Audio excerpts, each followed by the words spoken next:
generales de Dios. Ampliado. Campeones de la fe. Juan Patton. Misionero a los antropófagos. 1824-1907.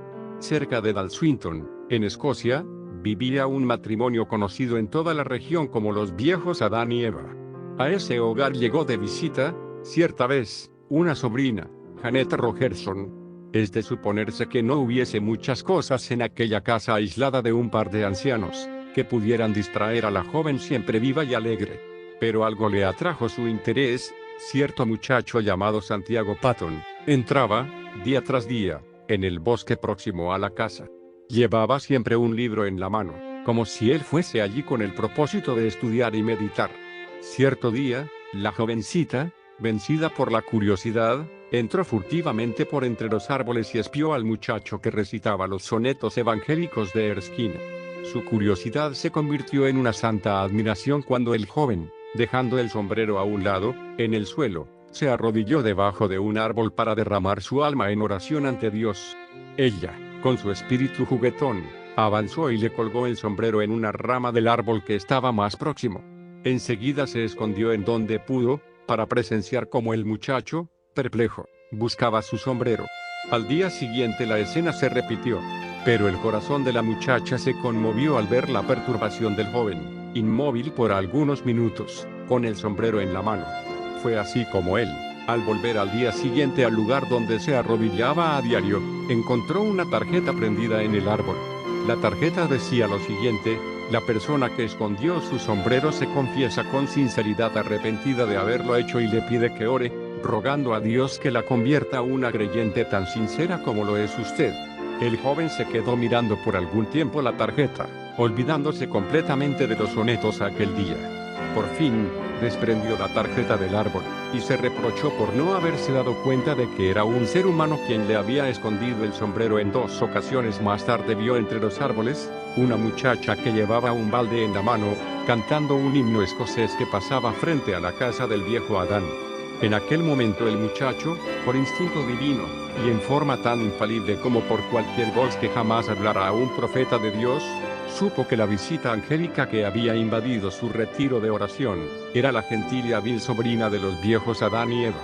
Santiago Patton todavía no conoce a Janet Rogerson, pero había oído hablar de sus extraordinarias cualidades intelectuales y espirituales. Es probable que Santiago Patton comenzase a orar por ella en un sentido diferente de aquel que ella le pidiera.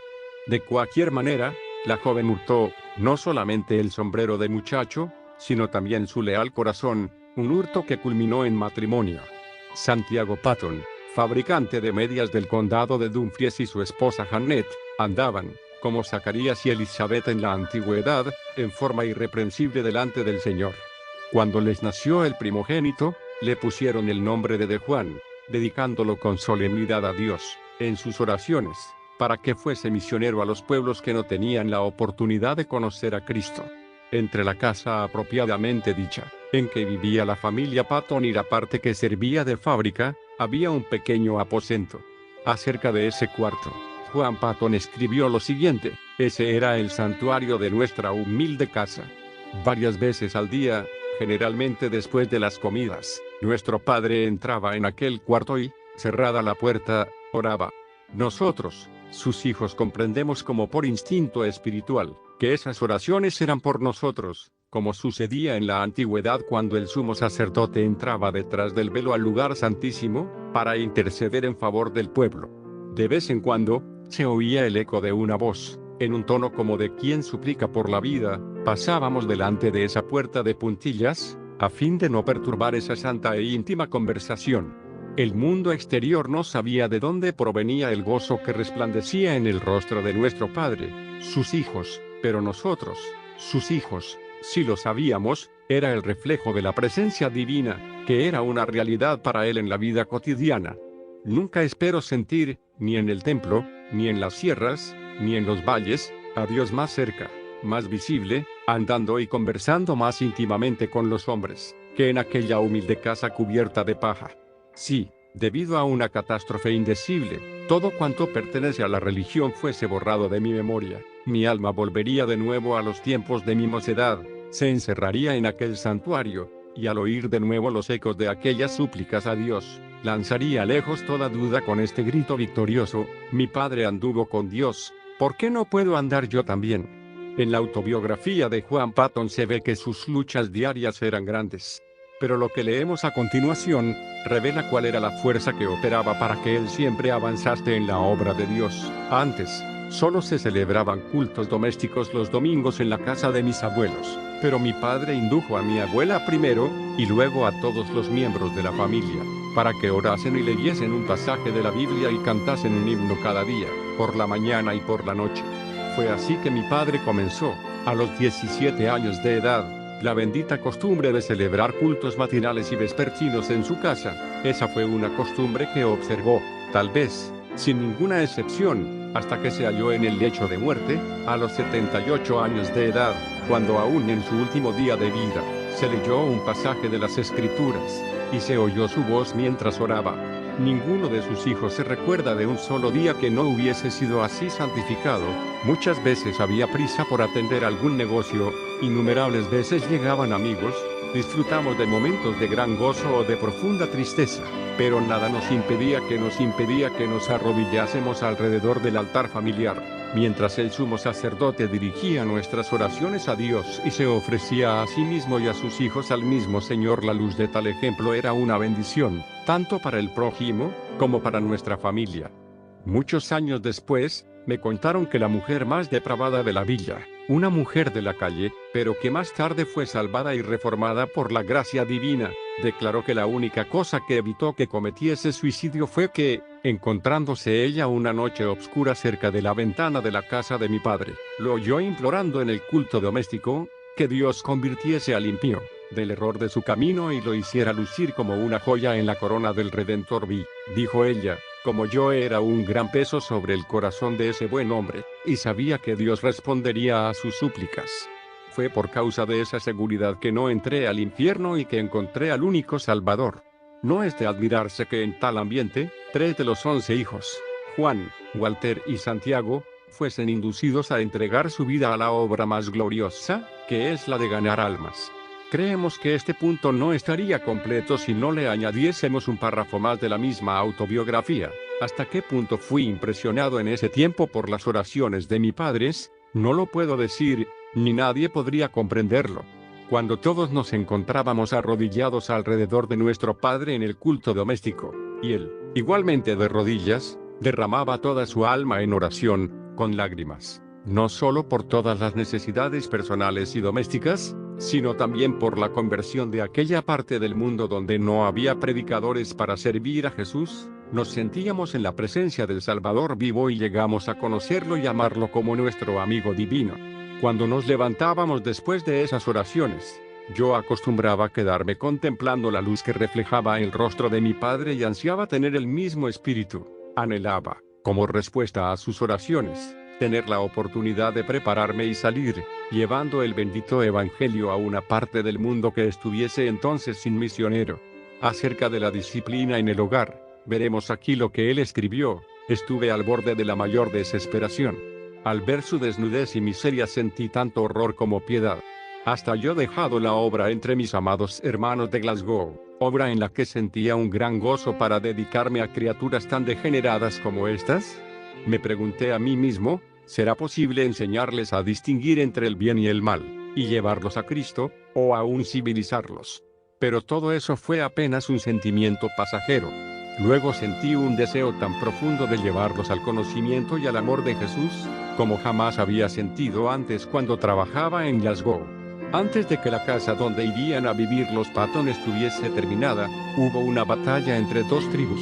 Las mujeres y los niños huyeron hacia la playa, donde conversaban y reían ruidosamente, como si sus padres y hermanos estuviesen ocupados en algún trabajo pacífico. Pero mientras los salvajes gritaban y se empeñaban en conflictos sangrientos, los misioneros se entregaban a la oración por ellos. Los cadáveres de los muertos fueron llevados por los vencedores hasta una caldera de agua hirviendo, donde fueron cocinados y comidos. En la noche, todavía se escuchaba el llanto y los gritos prolongados de las aldeas vecinas. Los misioneros fueron informados de que un guerrero, herido en la batalla, había acabado de morir en su casa. Su viuda fue estrangulada inmediatamente, conforme a la costumbre, para que su espíritu acompañase al espíritu del marido y continuase sirviendo de esclava. Los misioneros entonces, en ese ambiente de la más repugnante superstición, de la más baja crueldad y de la más flagrante inmoralidad, se esforzaron por aprender a usar todas las palabras posibles de ese pueblo que no conocía la Escritura. Anhelaban hablar de Jesús y del amor de Dios a esos seres que adoraban árboles, piedras, fuentes, riachos, insectos, espíritus de los hombres fallecidos, reliquias de cabellos y uñas, astros, volcanes, etc. etc. La esposa de Patton era una colaboradora muy esforzada y en el espacio de pocas semanas reunió a 8 mujeres de la isla y las instruía diariamente. 3 meses después de la llegada de los misioneros a la isla, la esposa de Patton falleció de malaria y un mes después su hijito también murió. Resulta imposible describir el inmenso pesar que sentía Patton durante los años que trabajó sin su colaboradora en Tana. A pesar de casi haber muerto también de malaria, a pesar de que los creyentes insistían en que volviese a su tierra, y a pesar de que los indígenas hacían un plan tras otro plan para matarlo y luego comérselo, ese héroe permaneció orando y trabajando fielmente en el puesto donde Dios lo había colocado. Se construyó un templo y un buen número de indígenas se congregaba allí para oír el mensaje divino. Este misionero, no solo logró llevar la lengua de los tanianos a la forma escrita, sino que también tradujo a esa lengua una parte de las escrituras, la que imprimió, a pesar de no conocer el arte tipográfico. Acerca de esa gloriosa hazaña de imprimir el primer libro en taniano, él escribió lo siguiente: confieso que grité de alegría cuando la primera hoja salió de la prensa, con todas las páginas en el orden adecuado. Era entonces la 1 de la mañana. Yo era el único hombre blanco en la isla, y hacía horas que todos los nativos dormían. No obstante, tiré mi sombrero al aire y dancé como un chiquillo, durante algún tiempo, alrededor de la máquina impresora. ¿Habré perdido la razón? ¿No debería yo, como misionero, estar de rodillas alabando a Dios por esta nueva prueba de su gracia? Creedme, amigos, mi culto fue tan sincero como el de David, cuando danzó delante del arca de su Dios. No debéis pensar que, después de que estuvo lista la primera página, yo no me arrodillé pidiendo al Todopoderoso que propagase la luz y la alegría de su santo libro en los corazones entenebrecidos de los habitantes de aquella tierra inculta. Luego, cuando Patton había pasado 3 años en Tana, una pareja de misioneros que vivía en la isla vecina, Erromanga, fue martirizada bárbaramente a hachazos, en pleno día. Cuando se cumplieron 4 años de estar viviendo en Tana, el odio de los indígenas de esa isla llegó al máximo. Diversas tribus acordaron matar al indefenso misionero y acabar de esa manera con la religión del Dios de amor en toda la isla. Sin embargo, como él mismo se declaraba inmortal hasta acabar su obra en la tierra, eludía, en pleno campo, los innumerables lanzados, hachazos y porrazos que le dirigían los indígenas, y así, logró escapar a la isla de Aneitium. Entonces, decidió ocuparse en la obra de traducción del resto de los evangelios a la lengua taniana, mientras esperaba la oportunidad de volver a Tana. Con todo, se sintió dirigido a aceptar un llamado para ir a Australia. En el transcurso de unos meses, animó a las iglesias a que compraran una embarcación de vela para el servicio de los misioneros. También las instó a que contribuyeran y que enviasen más misioneros para evangelizar todas las islas. Acerca de su viaje a Escocia, después de haber pasado algunos años en las Nuevas Hébridas, él escribió: fui en tren a Dumfries, y allí encontré transporte para ir a mi querido hogar paterno, donde fui acogido con muchas lágrimas. Solamente habían transcurrido 5 cortísimos años desde que yo había salido de ese santuario con mi joven esposa, y ahora, ay de mí. Madre e hijo yacían en su tumba en Tana, abrazados, hasta el día de la resurrección. No fue con menos gozo, a pesar de sentirme angustiado, que pocos días después me encontré con los padres de mi querida y desaparecida esposa. Antes de partir de Escocia en su nuevo viaje, Patton se casó con la hermana de otro misionero. Llamada por Dios a trabajar entre los naturales de las Nuevas Hébridas, sumergidos en las tinieblas, ella sirvió como fiel compañera de su marido por muchos años. Lo último que hice en Escocia fue arrodillarme en el hogar paterno, durante el culto doméstico, mientras mi venerado padre, como sacerdote de cabellos blancos, nos encomendaba, una vez más, a los cuidados y protección de Dios, Señor de las familias de Israel. Yo sabía, por cierto, cuando nos levantamos después de la oración y nos despedimos unos de otros, que no nos encontraríamos más con ellos antes del día de la resurrección. No obstante, mi padre y mi querida madre nos ofrecieron de nuevo al Señor con corazones alegres, para su servicio entre los salvajes. Más tarde, mi querido hermano me escribió que la espada que traspasó el alma de mi madre fue demasiado aguda y que después de nuestra partida, ella estuvo por mucho tiempo, como muerta, en los brazos de mi padre.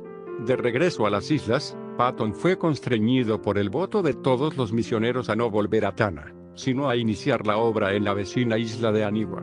De esa manera, tuvo que aprender otra lengua y comenzar todo de nuevo. Al preparar el terreno para la construcción de la casa, Patton llegó a juntar 2 cestas de huesos humanos, provenientes de víctimas devoradas por los habitantes de la isla. Cuando esas pobres criaturas comenzaban a usar un pedacito de tela, o un faldón, era señal exterior de una transformación, a pesar de estar muy lejos de la civilización. Y cuando comenzaban a mirar hacia arriba a orar a aquel a quien llamaban Padre, nuestro Padre, mi corazón se derretía en lágrimas de gozo. Y sé, por cierto, que había un corazón divino en los cielos que estaba regocijándose también. Con todo, igual que en Tanna, Patton se consideraba inmortal hasta que completase la obra que le había sido designada por Dios. Muchas fueron las veces que evitó la muerte arrebatando el arma levantada contra él por los salvajes para matarlo. Por fin, la fuerza de las tinieblas unidas contra el Evangelio en Anigua cedió. Eso tuvo lugar cuando él cavó un pozo en la isla. Para los indígenas el agua de coco era suficiente para satisfacer su sed, porque se bañaban en el mar, usaban un poco de agua para cocinar, y ninguna para lavar la ropa. Pero para los misioneros la falta de agua dulce era el mayor sacrificio, y Patton resolvió cavar un pozo.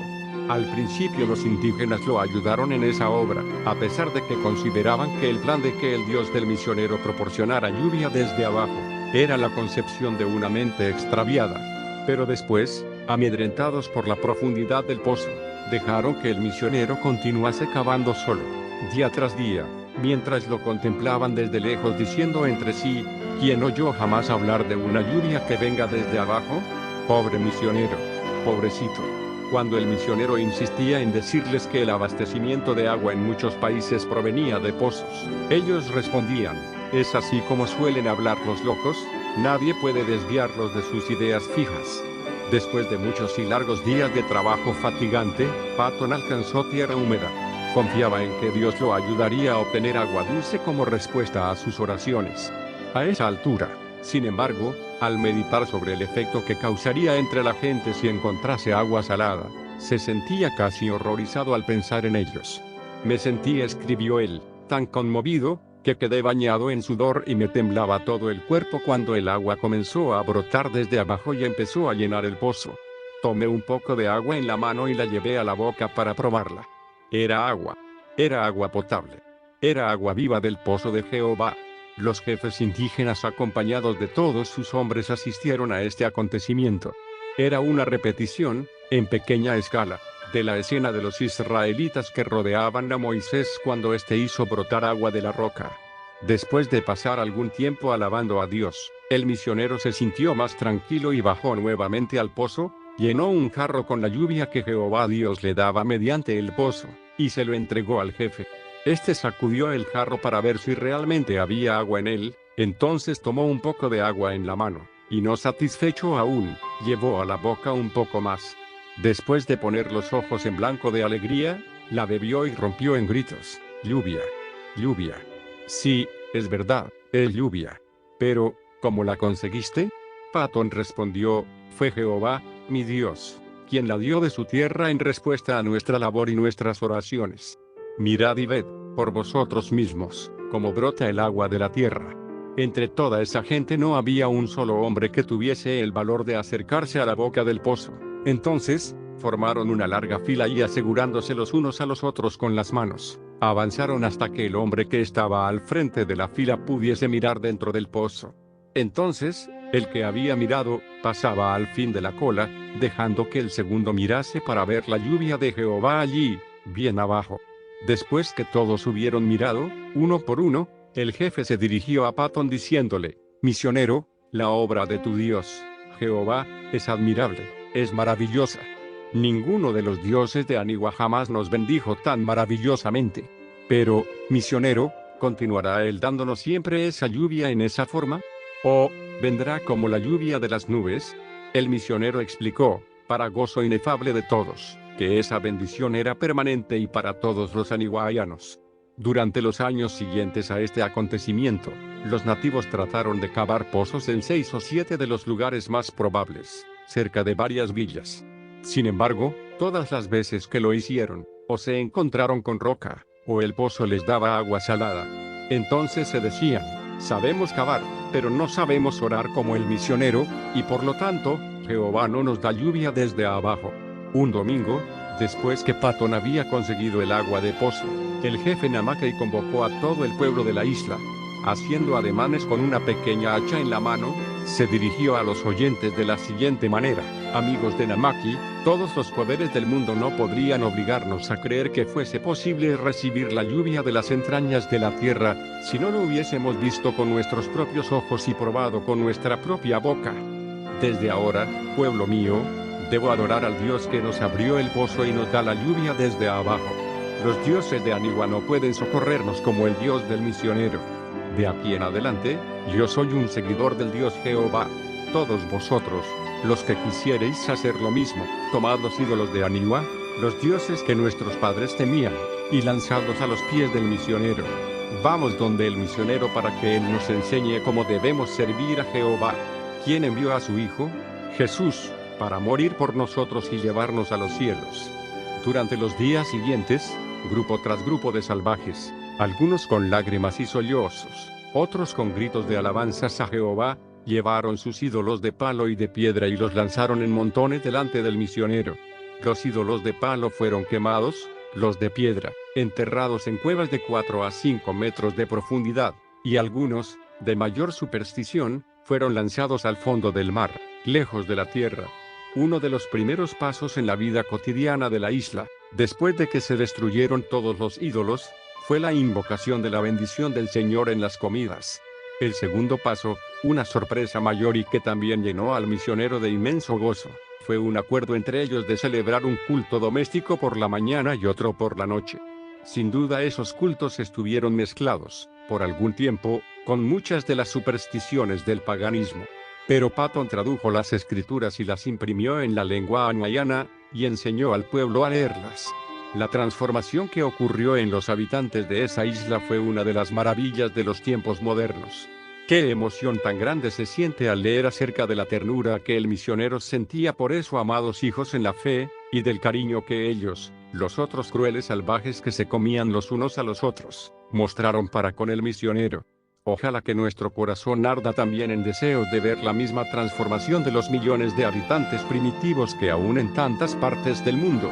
Patton describió la primera cena del Señor que celebraron en Aniwa, con las siguientes palabras: al colocar el pan y el vino en las manos de esos ex-antropófagos, otra manchadas de sangre y ahora extendidas para recibir y participar de los símbolos del amor del Redentor, me anticipé al gozo de la gloria hasta el punto de que mi corazón parecía salírseme del pecho. Yo creo que me sería imposible experimentar una delicia mayor que esta, antes de poder contemplar el rostro glorificado del propio Jesucristo. Dios no solamente le concedió a nuestro héroe el inefable gozo de ver a los anihuayanos ir a evangelizar las islas vecinas, sino también el gozo de ver a su propio hijo, Frank Patton, y a su esposa, ir a vivir en la isla de Tanna, para continuar la obra que él había comenzado con el mayor sacrificio. Fue a la edad de 83 años que Juan Gibson Patton oyó la voz de su precioso Jesús, llamándolo para el hogar eterno. Cuán grande ha sido su gozo, no solamente al reunirse con sus queridos hijos de las islas del sur del Pacífico, los que entraron al cielo antes que él, sino también al poder dar la bienvenida a los otros que llegan allí, uno por uno. Así había culminado la vida hermosa de Juan Gibson Patton, un hombre que nunca dejó de creer en el Señor. Hoy en la actualidad, Dios todavía sigue tocando los corazones apasionados por Él. Usted puede ser esa persona de recibir el milagro de amor y salvación al pecador.